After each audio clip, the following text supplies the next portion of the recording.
So hey everyone, welcome back to another quick and very interesting tutorial where in this quick tutorial I'm going to show you how you can fix the issue if the brightness is not increasing or decreasing on your laptop. For example, if you increase or decrease brightness from here, that doesn't affect your monitor of your laptop. Now in order to fix that, simply open the simply click right click on this PC option right there, click on properties.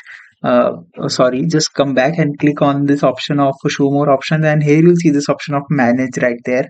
Now click open this section, and here you click on this option of device manager right there. Now here in the device manager settings, click on display adapters, and find your display adapter. You'll find two display adapter. Simply select each of them, click on this option of scan for hardware changes. If it finds any, it fixes your issue. That's very good. Again, if it does not, simply right click on there, and here you'll see this option of uninstall driver. Simply click over there. Don't worry, your display will flicker for about 2 to 3 seconds twice, and that's definitely gonna fix your issue. Alright, so that's it for this tutorial. I hope this video will be helpful for you. Make sure to hit the like button and subscribe button for more such helpful and interesting tutorials. See you in the next one. Take care.